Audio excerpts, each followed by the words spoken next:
I'm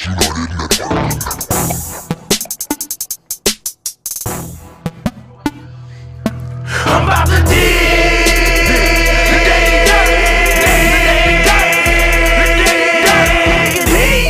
The Daily Dirt with Dustin Diggs.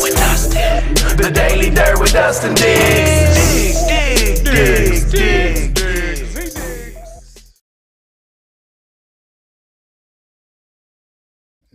This headset? Yeah, you can wear a headset if you want. A lot of people don't wear headsets, but yeah, you sound good. Yeah, I like to be able to hear what's going on. Yeah.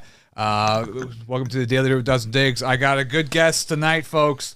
Kyle Lindsey with KL Media and Entertainment is here. We'll shout it right there, but backstory how this happened. This guy has been on my Facebook feed. I don't even knew who he was, but he kept popping up, and he's making a lot of noise in St. Louis, and I'm like, I got to have this guy on my podcast. So welcome to the show. Hey, man, appreciate you having me. So a little backstory. You're running K&L Media and Entertainment, and then we also got the link here that you run the Live Underground show. There's that link here, and then click the other one here. So the live sessions at the Underground. So kind of what's the live sessions all about? So I started getting into podcasting with I'm gonna name drop my buddies here. Yeah, do it. Name drop whoever you want. Chris Dunlap, Keith Hafner, and Justin Williams. They run the Pop Punk Pizza Party podcast, and I got in there. I started doing a couple shows with them, and actually I ended up sponsoring the show because they're just my guys, and I wanted to help out. And I was like, man, this is really cool. And then started doing more promotion work for the Park Hills Underground. And, I was like, man, they got this studio here. And Jason, the guy that runs it's like, look, man, you're helping us out. If you decide you want to do a podcast, you can use the studio. And I was like, shit, let's figure this out. And so I started talking to Alan, who's also with the Underground. And we came up with this idea to with the local scene, the music scene in Park Hills is like just blown up, man. There's so much talent down there that is undiscovered. And like our first guest, Michael Watson, is just a freaking rock star. And so we're like, why don't we sit down with these guys and, interview them, ask them a few questions, not like a real interview, it's kind of a conversation, what makes you tick? Who are you? What do you like? And get to know them a little bit more. And then I was like, well, why don't we have them perform at the end of it? And so I was talking to Michael, our first guest, and everything, and he was like, yeah, I can do that. I got some songs prepared. And it just, I was absolutely terrified I was going to screw everything up, and I was so worried about everything, and he was just so good. And all we had my phone. That was it. Put my phone on a stand, no microphones, no nothing. It's just like, do it raw, right? And after that first one, we got some good reviews off of it. We had, his video alone had about 1,800 views on the original. Yeah, I've seen that. That's awesome. He ended up with a couple hundred extra followers on Facebook that he didn't have before. And I was like, well, okay, we'll get another one. And so Keith is in a band, the guy I mentioned before, called The Cinema Story. And they're coming back after years of being inactive. I've heard. So they were active before COVID, though. So they're coming. Right. Yes. Okay. I'm familiar with them. Yeah. And they got a new release coming out, and they got another one coming up later in the year. And that conversation there, it just kind of took off, and it was so natural. Brendan and Keith were just great, great conversationalists, and it just made that episode even better. Right. Well, like what I was saying to you before the podcast, because you came down and you were in all of the studio, which I appreciate. But when we started this 3 years ago, it was just a table and one camera, just what you guys had. So I was telling you, like, you're on the right track because you already got like way more traction than we ever did when we started. And what's fun about this, what's fun for me is the journey of like the build. So I can look back like 2 years ago and the set looks different and different things, and I was different. And so kudos to you guys, because I think you guys are off to a great start with the live appreciate sessions. It's good to hear. You put there's so many hours that go into this that nobody even sees. No, they don't. Like the meetings, like we brought in Brendan because he's a software and an audio and video guy, and after the interview, he's like, man, I like what you guys are doing. I want to be a part of it any way possible. So he came in and we're starting to talk about different ways to set up wireless cameras and be able to incorporate the stage for when we start booking full bands. Because it's going to be hard for a full band to, one, do an acoustic thing if that's not their thing. Yeah, right. And two, fit everybody in that studio. Right.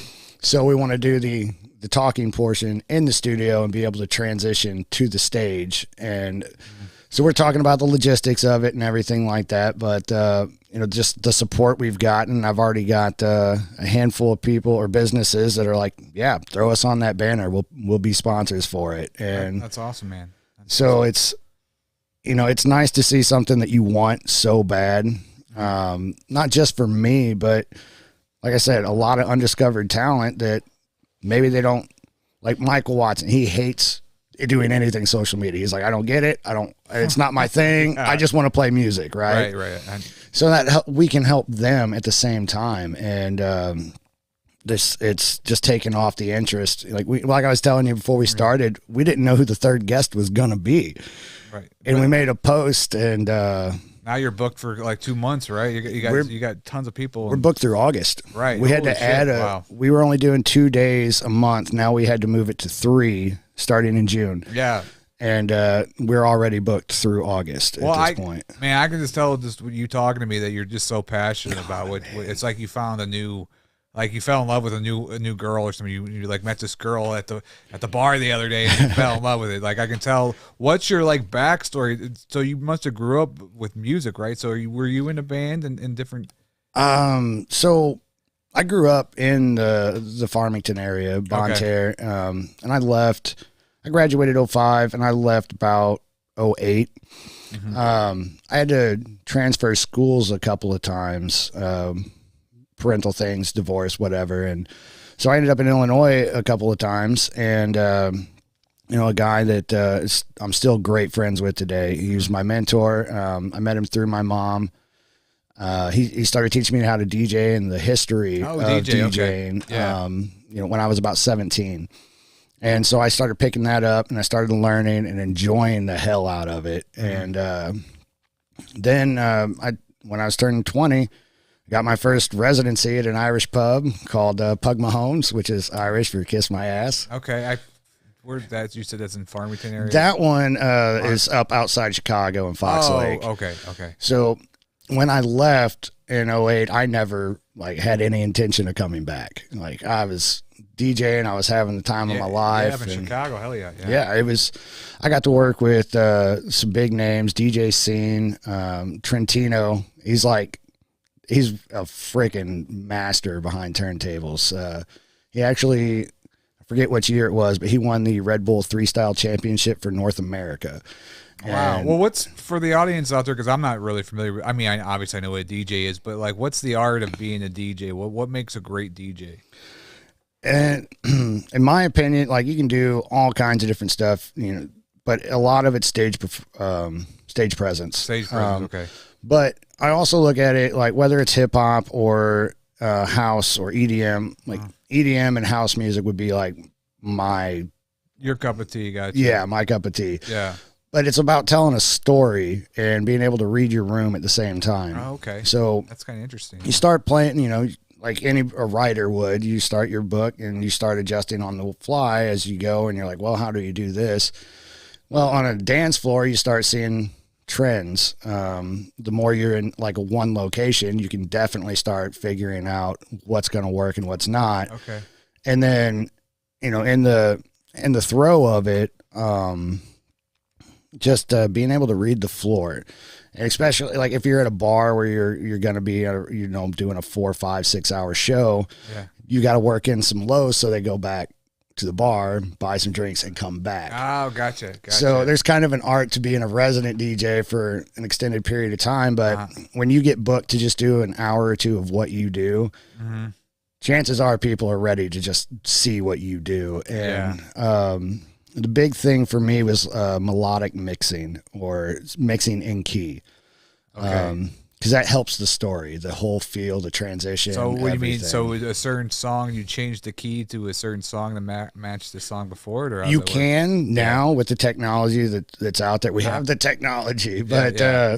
before it was just, you know, somebody, I forgot who it was, came up with a Camelot wheel. And instead of having A, B, C, G, whatever, it's like, all right, here's 1A, 1B, 1 or 2A, 3A. And then you've got rules. Like if you go from 1A to 2A, you're in key. You're transitioning the right way. But if you go from like 1A to the A is going to be major and the B are minor. Okay, gotcha. And if you're transitioning wrong, your mistakes, if you have them, they're going to be way more noticeable. And if you've got, like, especially with dance music, you're probably mixing sometimes more extended periods of time than you would like hip hop, because then you're just like 8, 16, 32 count, chorus is over, dump next song. But with dance music, EDM, like there's more synths and melodies that are going on at the time. And when you have clashing sounds, it just don't feel right. It don't feel right to you. It doesn't feel right to the dance floor. And, you know, you start finding people in crowds that know what you're doing sometimes. They're like, he messed up there. Okay. So yeah, it's kind of like telling a story, taking them on a journey. Like you said, with the podcast, you start at one point and you just keep going and work through that journey. And, you know, especially if you're doing, it would be called open format, where you play pretty much anything. Yeah. You got to be able to jump back and forth to this or that and find ways. And there's different tools, like, you know, there's guys out there, producers that'll make transition tracks. So you could be at 1 BPM or beat per minute. And that's another big thing, the beat matching, which is crucial, because if you're not on beat, it just sounds god awful. It's called a train wreck. Okay. Because you just hear like, it just, stuff's not the way it's supposed to be. Okay, there's a movie that I think it's like We Are Here or something, or We Are Something. It's about a DJ and it's about a producer guy or something, but it was something with the RPMs and the way he raises it to get the people to come out on the dance floor. And it was kind of a visual way he showed like the art of like getting people out on the dance floor and keeping the people out there. It was kind of a higher energy tracks, definitely. Yeah. And like for standard dance music, like house music, you're looking at like 126 to 130 generally, and it just has a more upbeat feel to it. So you're not doing these shows where like people come up to you and be like, "Can you play the new Kesha song, or can you play the new?" Oh, I do that too. You do that too. Oh, yeah. Okay. Yeah. So then you got to kind of be. Even if you're not really into Taylor Swift, you got to know kind of. You got to know it. You got to know it. So you got to know it. So how do you do your research on stuff like? I mean, I guess you got to just hours and hours. Look at the Z107. Look at the top 100 kind of deal. Actually, yes. You know, for 107.1 or something. Yeah. Q101. That's what it was in Chicago. Yeah. They had a list, top 100 from this year and this year, and I've got a hold of them, and I had the top 100 tracks or all rock tracks for like 15 years straight. Yeah. So I've got all of that, and then you got to go to Billboard, you got to go to this radio stations, what's being played now, and then the fun part is, can I find a dance remix of it, or can I make one? Or alter it and mash it up or something to make it more fun, make it different than what they hear on the radio. Well, sometimes you're mashing it up, because my buddy used to do video DJing, so there'd be actually like the video tracks like being mixed with the like their music videos. Yeah. So like I forgot where I was going with that, but shit, I just had a brain fart. But oh, I know what I was saying. I'm sorry. So do you mash it up? Like, because he would work on his sets before he would go to the show. That's why I was getting at. So he would actually have a lot of stuff already pre-built before he went to the show. Mm-hmm. And is that how it is with you? You got to kind of pre-built. You're saying some of you got to make it yourself. I mean, you're not doing it like in front of the audience, or are you? Generally, I'm doing pretty much everything live. Okay. Now, like, I'll get into the studio like I used to when I had infinite time because all I did was, I mean, I wasn't getting rich, but that's all I did was DJ. So I had hours upon hours to research and try and put stuff together and be like, oh, this beat would sound good with these vocals. How can I get a hold of the acapella to do this? Oh, okay. Now you can make the acapellas on the fly. You can make instrumentals on the fly through the program I use is Serato DJ. Okay. And they have a thing called stems. You can import any song into stems, and you can play just the bass, the melody, Vocals. the drums or the vocals, Wow. and cut everything else out. And you can do this on the fly. Called stems? Okay, I got to check that out. No, it's pretty sweet the way you can do it, because you used to have to go and find, like, man, where's the instrumental? How do I get this? Yeah. And now you just make it. Well, sometimes I would be editing a song to, a video to a song, and I didn't want their vocal to hit yet because it's like somebody's talking in it. You're doing like a movie trailer or whatever. So that would be great to learn how to do that. So yeah. So and then you can do like you can just hit it on Serato. You can hit 4, 8, 16, 32, and loop it. So if you've got a 16 count instrumental break that you want to use, and vocals are coming up, just loop it, and it'll keep going until you don't want it to anymore, and then unloop it or drop the audio out. So these, like, I remember when I was a kid, the Paul Oakenfold Oh yeah. So how do you get to like a level like that being a DJ? Is it You produce. you produce? So okay, Yeah. do you produce your own stuff? I've never produced an actual original. I've done a lot of mashups, bootlegs, stuff like that. One of the most popular ones I ever did was Kesha and Journey, Don't Stop Believing, and what was it? That sounds like be a cool Yeah, it's mashup, Kesha's like Don't Stop, and then it goes into Journey and it comes back, and then instead of having like a regular, just whatever beat, it's a build up, it's a dance track, and it's got a nice heavy electro drop after the choruses, and it's been really, really popular even at weddings. What's some of the craziest mashups that you ever seen with like a song from maybe back in 1950, an Elvis song and a Today song? Did you ever see crazy matchups like that? Yeah, from time to time. I think the one that I remember the most is Foreigner, Cold as Ice. Yeah. A dubstep remix of it, and it is filthy. And any chance I got to drop that thing, I would, because people knew the lyrics, they loved it, and they're like, the hell was that drop? Like, what is this? Right. And it's still one that I know exactly where it's at on my hard drive if I need to go get it. Oh man, I have to check that out. You have to send me a link to that. Yeah, I'll just have to like drop you the MP3. I don't know where you could download it at this point. Yeah. So being the DJ got you familiar with all the music scene here in St. Louis. Is that kind of what opened the doors for you? Well, here it's kind of weird the way it worked out. Like, I moved back. I'd gotten married and had a kid, and I was like, I don't really want to. One, it's expensive as hell to live up there, and two, I was like, I don't know if I want my kid growing up here in some of these schools, because and they're not terrible, but public schools are public schools. And what's like the bad side of Chicago? Is the north side's the bad side? South and west. South and west, or okay. North side is Wrigleyville, College Town. Okay, right. Yeah. Okay. Yeah, it's like different from here. It's flipped. Yeah. Well, I went to school there, but we used to take the L to Wrigley Field or whatever. But I couldn't, like, somebody was asking me, well, what's the bad parts of Chicago? I go, I couldn't really tell you because I lived in the city. I don't remember, but yeah, around Comiskey. Yeah. Okay. Yeah. South side's, if you don't know what you're doing there, probably don't need to be there. Okay. So you moved back to St. Louis with your kid and your wife, and so kind of like and things unfortunately didn't work out with us, and I had not played music or done anything for years because of some of the things that I had gotten into, and I was afraid if I started back into music, I would go right back down those roads, and I didn't want to be a part of that life anymore. Oh, got you. I ended up ruining things by just getting in with the wrong stuff, wrong crowd, and caring more about the party than I did the music, the work. Right.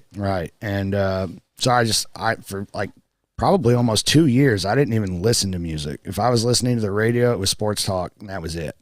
I didn't want to hear music. Oh, wow. And then once we split, I was like, man, I miss it. Miss what I used to do. I feel like there's a big hole that I can't fill without music again. And so I got back out, and I was like, well, I can do whatever I want now. I can be the person I want to be. And, I just decided I was going to finally take a risk. Like, I could go back and just do whatever job, or I could go back into management and, work for somebody else and have, the freedom that they allow me to have. And I was like, no, I want to push for this. And, about 6 months ago, nobody even knew what was going on with me or who I was at any point, except for the people that were close to me. And then I just started hitting social media hard, especially Facebook. It is the largest, it is the most used platform on a day-to-day basis. And I just started going through and adding people, and I decided I wanted to make sure that I had a positive influence. And, I know people struggle with stuff every day. Like, I'm definitely one of those people that do. And so that positive thing, it seems like I'm always posting for other people, but I'm posting for myself, reminders at time, Yeah, I got you. So that started taking off, and then I hadn't even really done anything music wise yet, except at home. And I kept playing, and then I was like, well, let's see what happens. And I went into, bullpen once and took over for Nick, and had a good few hours there, and I started, helping with the underground, and I was like, I gotta get back into this. And it's like a movie, almost a movie scene, like the Karate Kid comes back from yeah. And I had the right focus this time. Of course, you got a daughter, right? You said I got a son. Yeah. Okay, so you have a 2-year-old son. 7. He'll be 8 next month. Okay, yeah. So it's probably split custody or whatever. I'm not gonna get into your personal business, so you got a little bit more free time that you can focus on music, but you're not gonna like the way it was like 10 years ago. Yeah, right? You got some stuff to live for. So absolutely, you got absolutely. Stuff, yeah. And like I don't even drink anymore. Like I went through a phase after we split. Depression and stuff like that, and feeling useless and or worthless even. And I was like, man, this is getting dangerous. It's getting stupid. Yeah, it ain't helping me at all. Like, I can do everything I'm doing without drinking, and I can be more productive doing it. Well, that's why I haven't probably drank in, I think it's like 2 years now. I don't keep count. I don't keep count because it's either you're drinking or you're not drinking. It's just my own personal opinion. But but I was with the way you are. I was not being productive. It's like, man, I could do so much more, get so much more out of the day, and I'm not because I'm drinking. I'm drinking. Now I'm tired. I'm hungover. I don't want to like do anything. Yeah, and then I'm worried. What did I do? What did I say? Did I ruin what I'm already trying to do? Yeah, I've had those problems way back in the day, though. Yeah. And it's like, I'm not doing this again because it's going to kill me. Yeah, and for no reason. And I want to build something. Like, I didn't set out to be like, oh, I'm going to get famous. If that's your goal, you're probably not going. You're never going to get what you're looking for, right? You got to be building something worth people caring about. And like, I want this podcast, I want this business because I like helping people. It's kind of like it's ingrained into who I am, is helping people. And I feel like the podcast helps. I feel like the social media stuff I'm launching, that's going to help businesses. It's going to help individuals that want it, musicians, stuff like that, let them focus on their art, their job, their business, and let us, me handle that, the social media part. I mean, I don't want you to give your recipe here on the podcast, but what's some kind of key things that people miss with social media? Because there's a lot of great, here's the thing about St. Louis, there's so many great artists, so much great talent out there with film and music, but people just don't know how to like promote themselves through social media, or maybe even like market themselves right. Yeah. When you've got a product, and if that product is you specifically, you need to, one, be consistent. And I mean, it sounds cliche, but it's absolutely true. If you're not consistent, nobody's going to see you. Like with Facebook, especially with their algorithm, if you're not in people's view and commenting on their stuff, interacting with them. That's the big thing. So you should interact with other people on their pages Yes. too. Okay. Yeah. I mean, it's not going to drive up your stats for your professional page or whatever, but more people see you. You're saying hi to this person. Well, now they're 20% of their friends list now sees you saying hi to them. And then you go comment on somebody else. Now they're 15 to 20% of their friends that see it, see that. Fuck, I haven't done. So I'm it's so just selfish. I just branch post my out. own shit. Yeah, I just post my own shit. That is the one trap. Like I got into it at first too. I was like, I don't need to do this. I'm going to just do my thing. It kind of worked because I was constantly adding people, but you hit a wall and you're like, what do I need to do? And then it's interacting because, you know, whether it's your logo or your face or your music, people need to see it regularly. We have a very, very short attention span. And then, you know, reels are another big one. Okay, reels. Tell me a little bit backstory on. So reels should be just like what's. I know what a reel is, obviously, but what 5 seconds of what though? Just you doing what per day, working, doing your thing. I mean, it's not even like per day. You know, get a couple per week.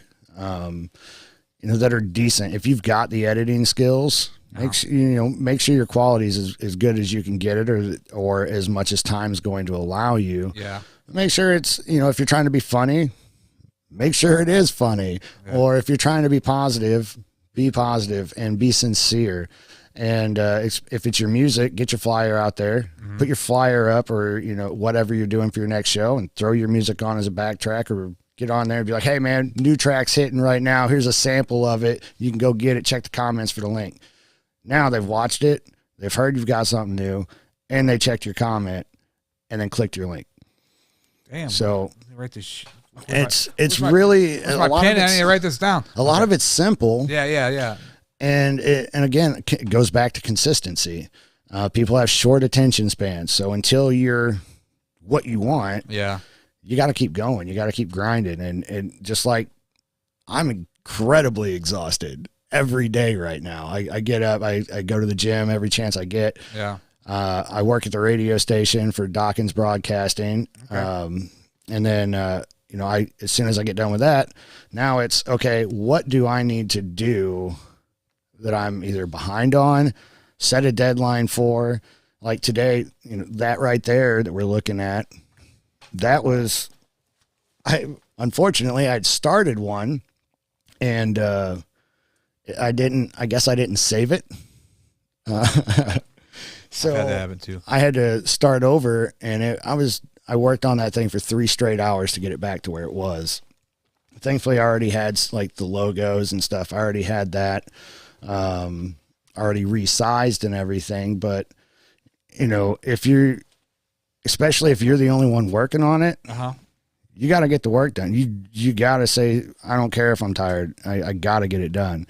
So let's break this flyer down a little bit so people kind of know your services, because starting at $25 an hour, services starting at $25. Kind of like what would you do? Like explain like the process. You meet with a band, somebody, an artist. What's the process you're going to do? Well, first thing I'm going to ask them is, what do you want? What's your goal?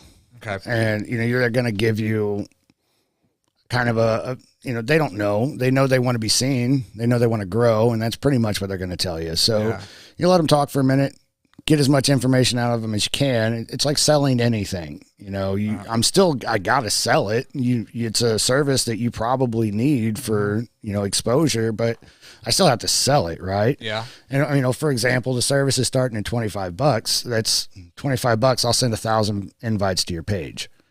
And you're going to net like almost immediately at least 30 right off the bat. And you're going to see more and more come in as more people see that invite a week later, 2 weeks later. For like Fired Pizza, I did a trial of it just to see how it would work. Yeah. And within an hour, he had 35 new followers. And then I still get notifications a couple a week that more people are following it. Okay. And then like product reviews, page reviews, you know, product reviews.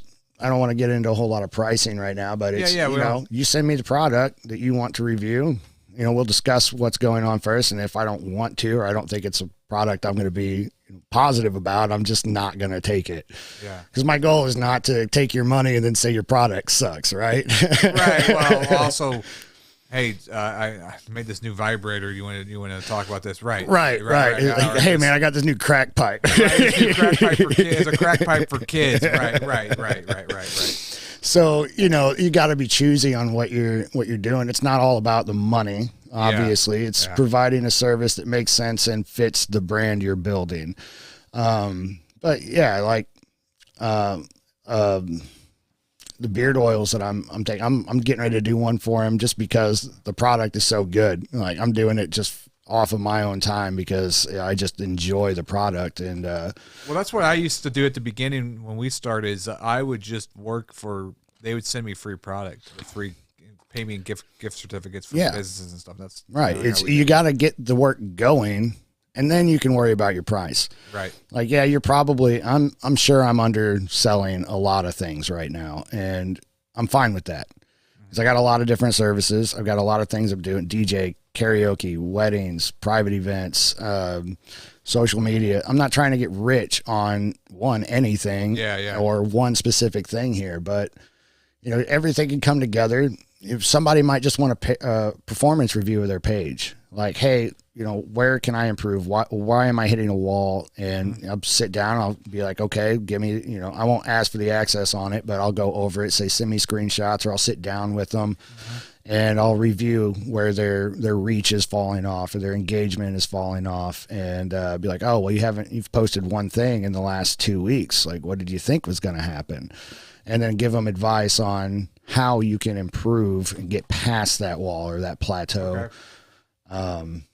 And I mean, then you can get like things. I'll be a brand ambassador. I mean, we can work on where I'm basically a promoter for your brand or your product, and it comes in with its own certain things, like weekly reels and sponsor. I'll be like, hey, sponsored by, and things like that. And I just go over the product, and also I'm trying to increase their reach, their growth, and that that's. This kind of thing down here is more like a package deal where you're going to get some of that stuff up there on top of it. Like, I'll do an in-person interview, come down, like, say I go to a coffee shop, and be like, hey, okay, what are we going to go over today? You got a product you want to review that you're coming out with? You got a special that's going to be a limited time run and you want people to know about it.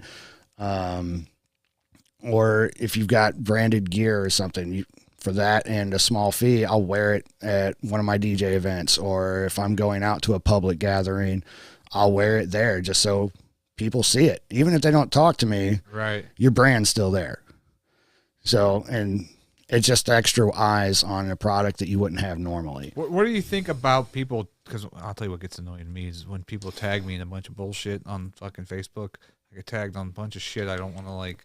And it's, that's the kind of stuff that gets annoying on Facebook. Yeah. I like everybody's page. You send me your page, I'm going to like it and I'll follow it. But it's just sometimes when people just constantly tag you on posts. Yeah. See, I don't do that at all. Like, if I'm tagging somebody, they have something to do with it.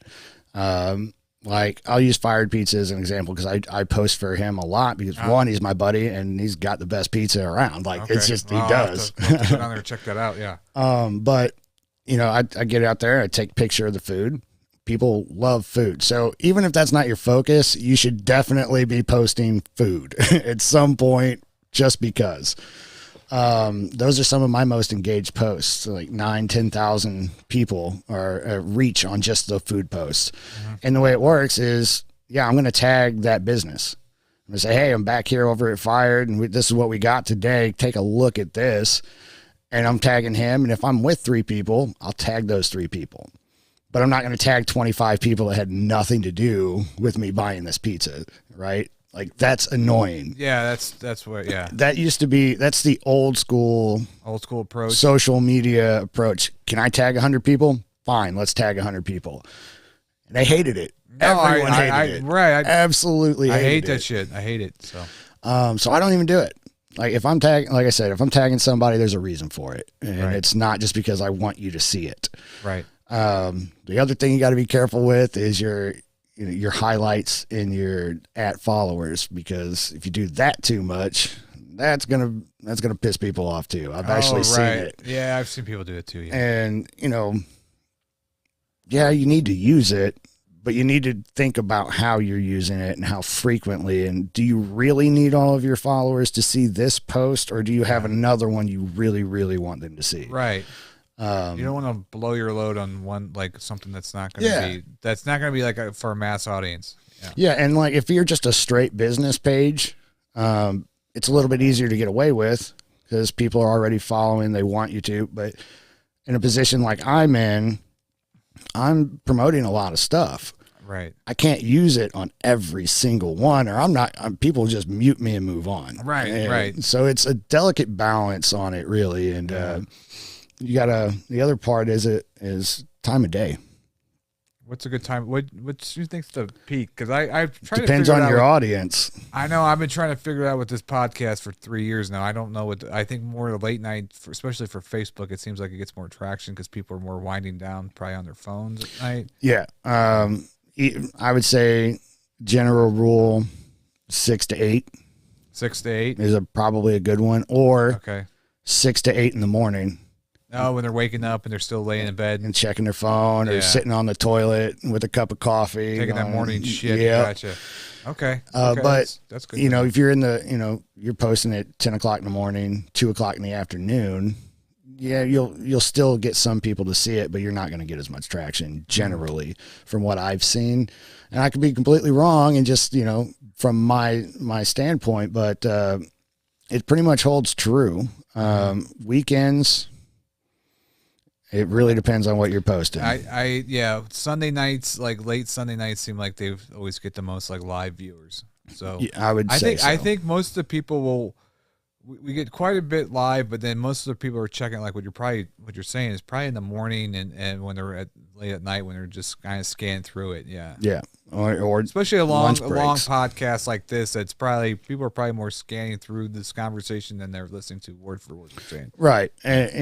Most likely on Facebook. Yeah. Yeah. And I tried like our podcast. We generally do it at like 4 o'clock, 4:30 on a Saturday, but we're going to be moving them to Sundays because I'm getting more like private events booked for DJ stuff, and I can't always do, like, we had to move this one coming up this Saturday to 12:30 on Saturday because then I have a wedding I have to be at by 3 o'clock. Oh man. Okay. So yeah, long busy day, but you got to get it in. If you schedule it, you got to do it, right? Right. So let's jump into the live underground sessions that you have here. So what's something like when you have a guest, do you prep for that guest? I always prep I'm prepping the hour before you're coming to my house because I used to prep like maybe before then, but I've had a lot of flakes. So I won't, so now I wait till like an hour before you're going to show up. We can kind of confirm it. Then I kind of like start researching, start looking at your Facebook, look at your links, watch your videos and stuff like that. That's when I research my guest. But I don't really map out like what my conversation is, but I am trying to build a story when I'm talking to somebody. What's your kind of process? I know it's kind of new for you, but you kind of think about that going into an interview, like how you're going to lay this interview out? About similar to you, the way you say it, because for the first episode, and it was only 20 minutes long, I didn't really know what I needed to do, how to go about it, and so I sat outside in my car outside the underground for like 45 minutes and just like okay, I scrolled through all of Mike's TikTok videos, songs I hadn't heard from him yet. I was like, man, I love this one. I was like, this one is good. I'm gonna write this down. I'm gonna ask him about this, like, and then I go, what did you go through to get to this? What was your thought process there? Was it any different than this song, or how do you feel? And you kind of, like you said, you have a blueprint, but it's not verbatim. You can jump around, you can interchange things. And so, I spend probably 45 minutes to an hour looking up their stuff. What have they posted recently? Do they have any events coming up? And just make sure that I don't have to say everything, but I lead them to get the information they want out. Right. while telling the story. I usually try to, whatever event they have coming up next, that's usually like the ending point for me, because I feel like the audience, if they made it through the hour, invested into this person's story, they're more likely to go to that event if it's like that'd be like the last thing to leave them with. Like, so that's kind of like my kind of strategy going into it. That makes sense. One of my fears is because now I've been going to these Comic Cons, I've been meeting kind of like celebrities, and they're not big celebrities yet, but they're next level kind of people, and I get nervous because I'm like, I don't know, I don't want to ask them the same question that everybody asks them. So if I had like a big name come down here, like let's say we had, I don't know, whoever, it doesn't matter. Like let's say Nelly or somebody, I wouldn't want to ask him like the same questions that he gets like probably in every other podcast. So sometimes I get too much in my head of what to say to them, and sometimes it's just better just to kind of feel what the person's talking about and kind of just put logs on the fire and build onto that fire. Yeah, for the Cinema Story episode, I scrapped half of what I had written down. Yeah. They were so good at carrying on a conversation, and things just popped up. Like Brennan was like, "Oh, kids suck. I hate kids." Blah blah blah. I'm like, "Kids? What's wrong with kids?" He's like, "Cats are better." I was like, "Really?" He's, "Yeah, I got 6 cats." I go, "Bullshit. What are the names?" And just rattle them off, and then started talking about the cats, and it was good. That's and awesome. Yeah. So if you get lucky and they've got enough to bring to you, you can just kind of scrap stuff that you were worried about or not sure about, and just go with it and adapt on the fly. Like I have no problem completely scrapping everything I wanted to talk about if we're going the right direction and having fun, engaging conversation. Yeah, I agree. And if you over prepare, man, you just, like you said, get way into your head, and it gets difficult when you get that far into your head. You know what I love what you're doing is because we used to have these live sessions at our old studio in St. Charles, Streetscape Studios, 2018. We used to do Sunday music sessions where people would play live, and it's cool, and especially when some people come here and play music. But it's kind of neat to talk to a person right after they perform, because it's a whole kind of a, I don't know, it's like a different kind of artist after they just kind of let their soul out with their music or whatever, and then you kind of tap into having a conversation with them. Yeah. So it's also just fun to see people play live too. That was the thing that I was like, podcasting is getting so big, and especially in the St. Francis County area, our small little area, everybody's doing something. Like Tippy Joe Show, they're fantastic. The Pop Punk Pizza guys, fantastic. I've heard their name 4 times now on this podcast. Like, not on your podcast, but other people have been talking about that podcast. And I mean, they're my guys. I'm always going to rep them. But like the Tippy Joe Show is just top tier. Their production quality is fantastic. Their content's great. And like the barn, that whole network that they've got, he's got so many things going there, and we're like, what can we do to be different? And Tippy Joe, they've got their own segment where they have live music, but we're the only ones that are doing it live.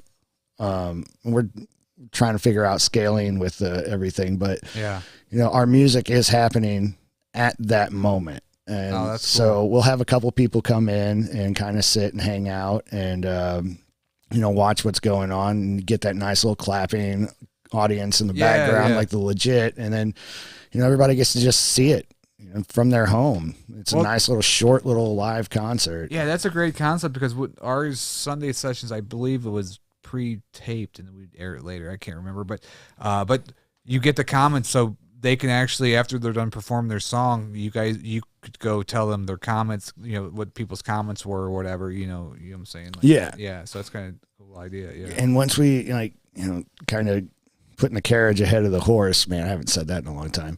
Yeah. But the idea is we get to a point where once we've got them on stage, and everything's done, we take that video and we chop off their performance and say, here you go. Like, thank you for being a guest. Now here's a video that you get to use for whatever you want. Yeah, that's performance. Cool. But we got to get to that stage. We're, like you said, we're on episode 3. This just happened. This will be episode 4 on Saturday. And they've all been solo or duo acts, and we know we've got to scale it. So we're looking at the equipment, and of course there's price tags to all of that stuff. Right. And, Jason with the Underground is definitely invested in helping us get there. So it's definitely it's more than just me and Alan. We're doing obviously the bulk of it, but we couldn't do it if the Underground didn't give us the venue to do it. Right. And the support to do it. So there's definitely a lot of people, time and effort going into it to make this successful for multiple different reasons. And we're going to get there. Yeah, I mean, like I was telling you, like when we started, it was just a table down here. And now you guys are already off to a better start because you have a lot more followers than we ever did. We got a lot of great support, man. Yeah. The community from my end, from the musicians end, everybody is interested at least in what's going on. And if nothing else, if the only support we're getting is encouragement, that's good for me. Like, I mean, it feels great, right? Right. Well, if you love doing it, then, as long as it doesn't cost you an arm and a leg, I mean, it's, it's worth doing. So, well, I mean, there's going to be more and more costs as we get bigger and bigger. Yeah. And I'm fine with that. We got to start small. And as time goes on, as sponsors come on and maybe donations in one form or another. Yeah, donations work for us. People send in money. And then also, like, I tell you what, the merch game, now we're selling merch a lot. We're really pushing the merch for the network here, and that helps out a lot. Yeah, jumped on that pretty quick. Yeah, you did. It's good. It's a nice looking shirt. It's a nice looking shirt. Thank you. Yeah. And I've got, we've sold a few already, and I've got people that have sent money to buy them, and they're like, I don't know when I'm going to get there to get it, but here's the money for it. And I'm like, well, cool. Hey, I'll ship it to you, man. Like, thank you. One guy's out in Granite City, Illinois. It's like, I'm not gonna be able to get down there anytime, but I want the shirt. So I'm like, I'm gonna ship it to you so you can wear it, and people are seeing it in Granite City, Illinois. Right. Thank you for your support, man. I appreciate it. And that's really what's motivated me is that, like friends, family, my girlfriend, everybody's like, dude, just keep going. Because, I get inside my head like, it's not going fast enough. Right. It's not, right. You start thinking like, am I going to have the money to keep doing this? Or am I going to have to look at something else? And you start worrying about it. And, you'll get in your head to like, am I not good enough? I feel like I'm, but it doesn't, if you love doing it doesn't matter. That's what it comes down to. It's like, I don't even rate myself anymore. I just love doing it. It's just so... I'm going to do it regardless who listens or if they listen or they don't. So yeah, exactly. Yeah. We're going to do it as long as we have people that want to show up and be a part of it. It's really cool. I've had musician interest out of Rolla, out of Kansas City. Like, wow, dude, that's awesome. Like, you guys, where we're at, right? Yeah. And they're like, well, if we can schedule it far enough in advance, we might be able to do it. Well, that's what's so cool what you guys are doing, because you could have like big ass like festivals or concerts, so like it'd be an all day thing, because you can live stream all fucking day, Yeah, that's a thought. Like, because we do have the Underground, and they're working on some outdoor staging for stuff like that and some bigger shows, and we're like, well, we get enough guests, we could do a live sessions at the Underground, live concert with vendors and food trucks and everything. Like, there's so much potential. And I can see it just, as it scales, it benefits small business in the area, bringing more people in, selling their product, and, centering it around the Underground and saying, hey, look, this venue's legit, Right. So yeah, I'm like thinking of the future and the possibilities as long as we just do what we got to do and continue enjoying it. Like, if we don't enjoy it, it's not worth the time. But so far, anybody who's put any time into it has been thrilled to be a part of it, and I friggin' love it, man. Yeah, I think you caught something with it though, because you tapped into something that was, I could tell. Yeah, so it's been a fun journey so far, and like I said, we got 50 something bands or artists that are like, yeah, I'd do it. I got local hip hop artist BTH Blaze, my guy. He's done a few shows at the Underground. He'll be a guest. Yeah, I heard of him. Yeah, he can rap, and man, singing is ridiculously good. What do you think with the St. Louis music scene? Because somebody was saying this on the podcast, like rock is kind of having a revival right now. Because remember when, I don't know how old you are, but in the 90s, rock was real big in St. Louis, like indie rock and like The Urge and different bands like that. And Yeah. people think that like rock is having like a renaissance right now in St. Louis. Like the next big band that's going to come out of St. Louis, big music artist, is going to be a rock band. Really? Or it could be a goth. It's going to be rock or goth or something like that. Well, I definitely know there's support for it. Yeah, Rock, metal, especially down south. But yeah, definitely in St. Louis and like the hip hop scene's taken off too, like even more than before. There's a good team of guys. I'll name drop them too. The Network STL. Okay, I've heard of them. Yeah. KP and Amon, there's those guys. They put together hell of a show. Yeah. Like they just brought in Montana 300 for Smoke Out 2 at Park Hills Underground. Huge success.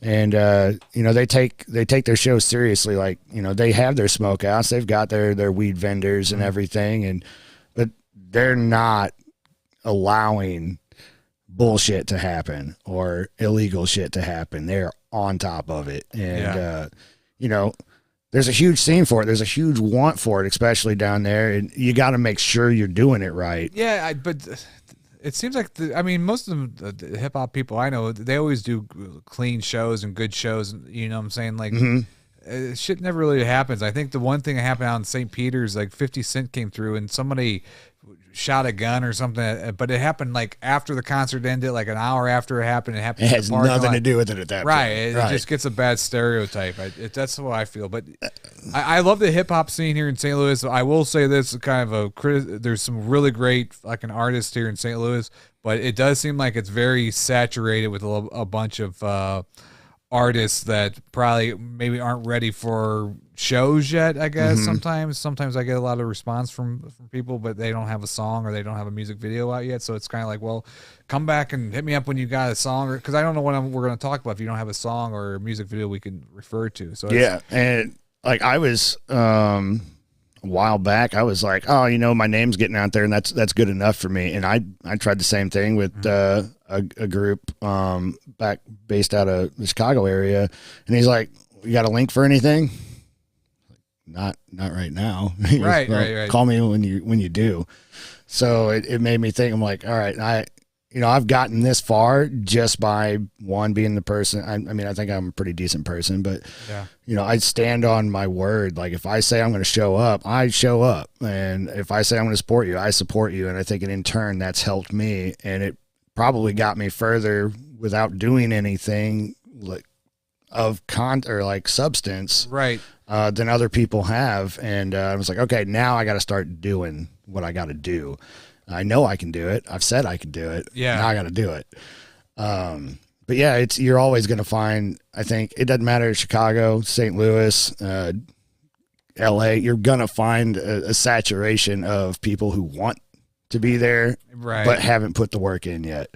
Right, that's what the difference is. And I love that you talked about like your word and like almost like loyalty, because a lot of people people's word don't mean anything anymore. Man. I just weird how I don't think it's anything to do with music. I just think it's with this generation, I guess. And I'm sounding old, but I'm just saying, like, get off my lawn. I'm right there with you. Right. But it's just because I'm always the same person. If I say I'm going to do something, I always do it, and I try not to overextend myself because people want me to do this and this. I'm like, I gotta, I learned the hard way. You gotta say no to people. It's hard. It's hard, but in the long run, those people are going to respect you because you didn't say you would do something that you're not going to do. So right, and like you said, this generation, I think maybe it is this generation. Maybe we're just being old and crotchety, but maybe there's just there's also a lot of people that haven't had to live on their word.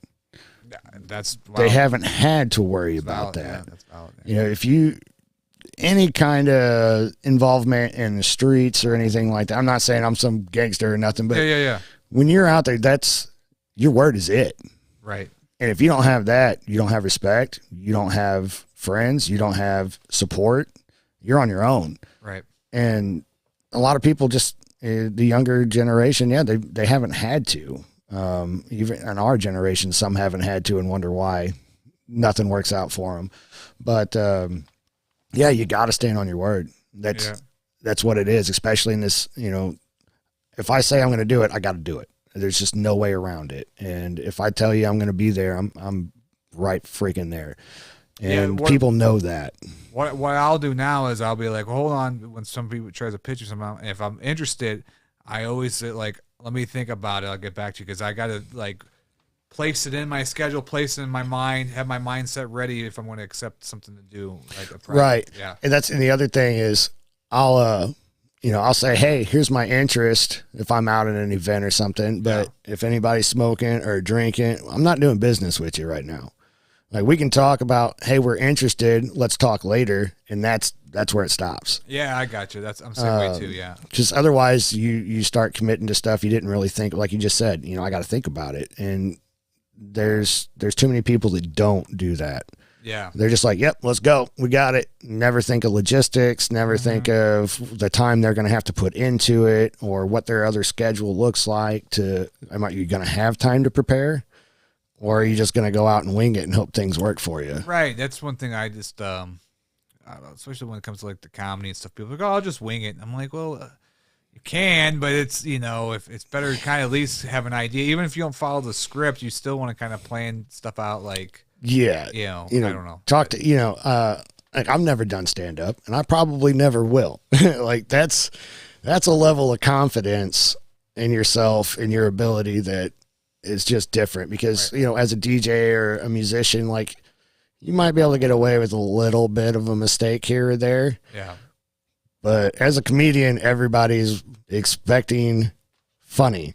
Right. You can't switch your laptop on auto just to finish your set being a comedian. Yeah. If you're not prepared, like, I don't know exactly what it goes into that. I'm sure you need to like prep with, be like, hey man, can you come over? I want to practice a couple jokes on you. And you got to have somebody that isn't a yes man. Like, you need somebody that's going to say, dude, that sucks. Like, you don't want to do that. And you got those people around you, right? Yeah. I do. Yeah. I do. I try to make sure I'm not the smartest person in a room. Like, that's, I never think I'm the smartest person in the room. And I don't, if I do, I'm like, oh shit, this is a waste of time. Cause I know I shouldn't be ever. I should never be the smartest person in the room. And if I am, man, I messed up.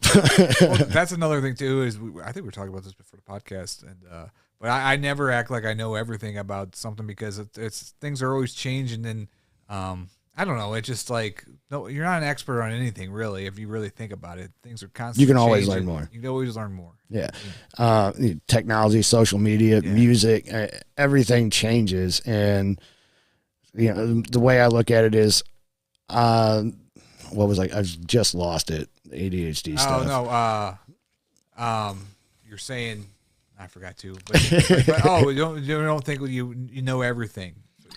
Yeah, and what I do know is that I can always know more. Right. And that's what I have to keep telling myself, like, constantly is, I might know this routine, but I need to find a better one for next time or a different one. You can't go out and do the same thing every time. Right, and I always feel just with this podcast, and if I'm not growing, it's that's when kind of like when I feel like I'm depressed. I'm like, if I don't feel like I'm kind of doing something new, just growing as a person, learning something new. Yeah. Then that's where I feel like I'm kind of stuck. But yeah, so I feel that completely. So, man, we've done an hour. All right, already. Yeah, we did an hour. Damn. I want to just hold on. Sometimes people are messaging me during the show, and so hold on. I don't want to cut to it till one time somebody was talking shit on the guest, and they were chatting to me, sending me the chat, and it was popping. it was popping up on the TV. It didn't happen in your case, but I'm saying like when I'm on the show, sometimes like these chats popped up. But check out K&L Media and Entertainment. Seems like you got some really good deals with that, as well as live sessions at the Underground. Episode 4 coming out. Yes. When do you usually drop those episodes? So Facebook, I've got you can see the schedule there. I don't have times because we might have to make time adjustment for the act or for one of the hosts. But like tomorrow, or not tomorrow, the 27th, so Saturday. Yeah. And then I have 511 and 525. 525 is actually my birthday. So I'm going to have Michael Watson come back. Okay. And we're also going to interview Gabe Corcoran, who's just a phenomenal musician. He'll be on the show for the first time. And, it'll be, we'll sit down and I'm going to go into some like mental health stuff and some struggles and a little bit deeper of a background on my life on that episode. Oh, that'd be good. Yeah. And then Gabe will do his interview and he'll perform, and then Watson will top it off with some new stuff he's been working on. Brendan Hanrahan this Saturday at 12:30, live on Facebook, and the video will then be posted to YouTube within the next couple of days, and you'll be able to listen to it on Spotify, Apple Music, anywhere you can get a podcast. You'll be able to listen to just the audio as well. So, oh, cool.